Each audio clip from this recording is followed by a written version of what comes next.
When I think about recording This Love, writing the song,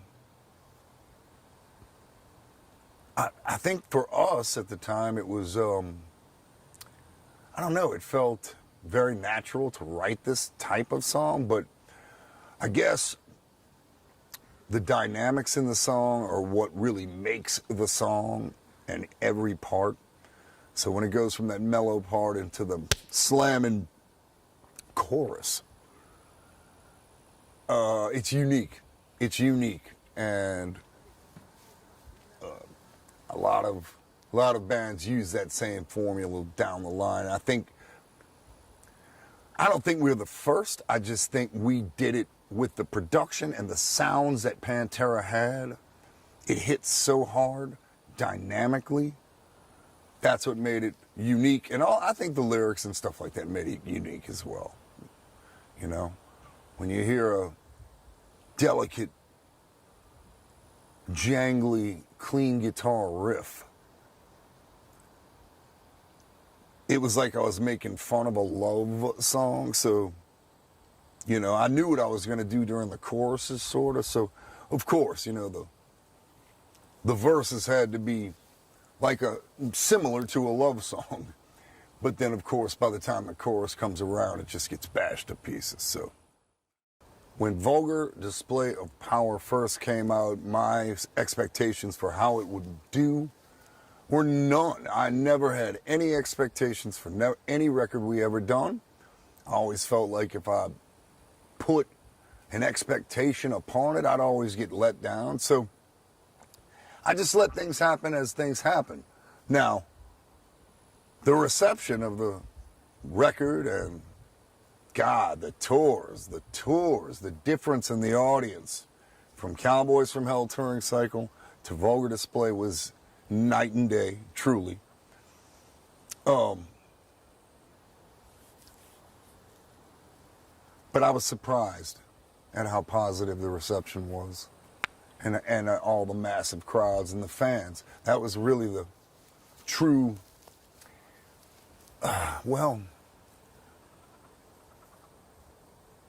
that was when people started coming to shows. Like, you had to see Pantera. So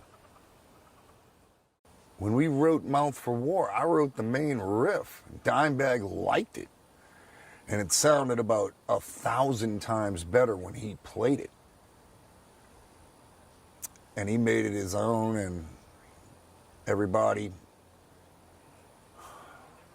God, they put that song together. We put that song together, and I think we knew we had written a pretty good song, that one. And I think the video for its time was, you know, unique to look at, groundbreaking, sort of, action-packed, shit like that. So very 90s band-like. So there you go. We did a show with Prong, and in New York, they headlined. We opened the show. And maybe that's where I got it all screwed up or something, but it's unlike me to leave a venue at all. But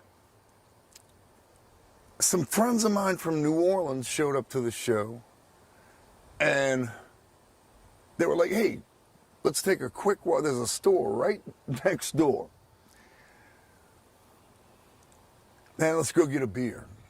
And I said, okay, let's go. And this is probably, definitely just before our set.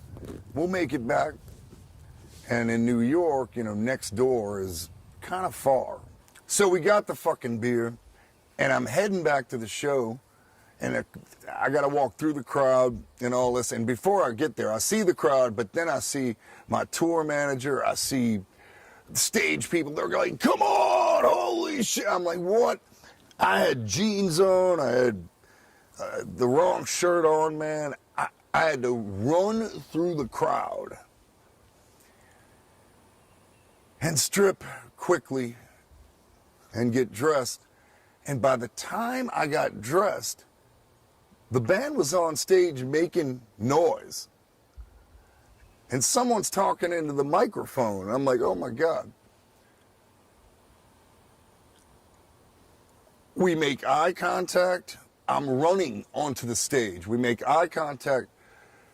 And Vince is about to count off the first song, which was Domination. And I just grabbed the mic out of frickin' Mike Muir's hand. Mike from fucking Suicidal Tendencies is up on stage stalling for me. And I like to thank him always for that moment, but it was surreal. I didn't know what the hell was going on. So that was a weird story. When we wrote Walk, once again, I think it was a matter of dynamics of the song. Dimebag's vicious guitar tone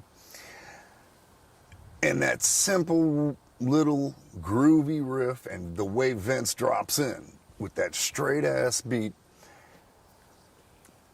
I had trouble with that song because honestly, I didn't want to do the gang vocal style respect walk. I didn't want to have to do it because I didn't think it was really our style to do that. So I did it anyway because Terry Date, our producer extraordinaire, he wanted me to. He's like, man, stand over here and sing it, then stand over there and sing it, and get back there and sing it. And he made me sing it all over the freaking room, walk and all, you know. He, I don't know, they pushed for it, and I did it, and I'm not sorry that I did it that way.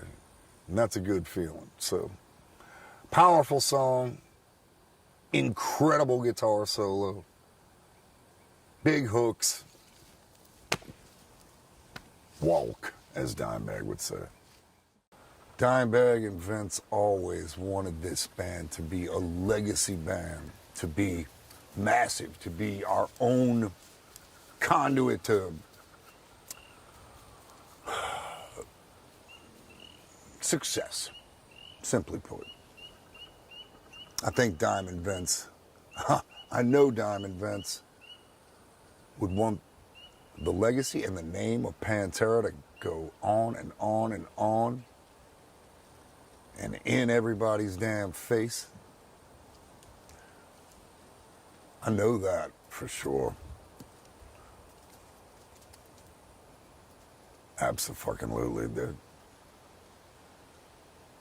That would be their biggest dream.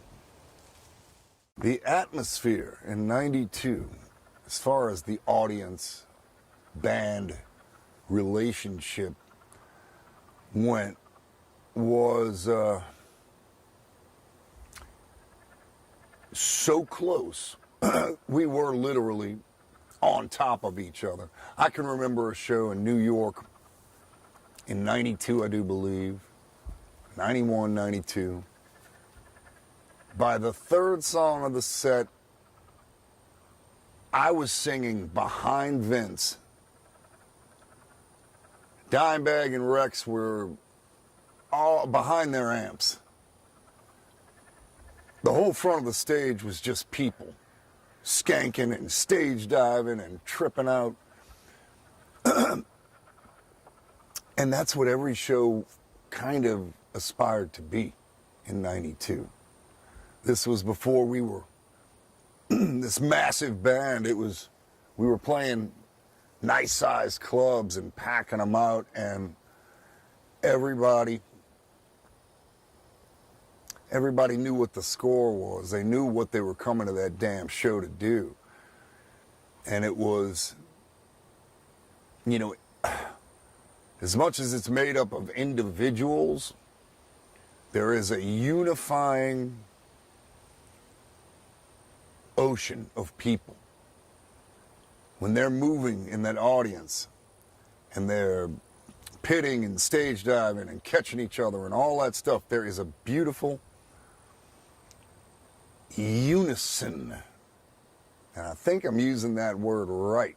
Everybody in this beautiful unison. That's what the shows were like in 92. Sweaty as hell, filthy as hell, and some people might say violent, but I'd say beautiful.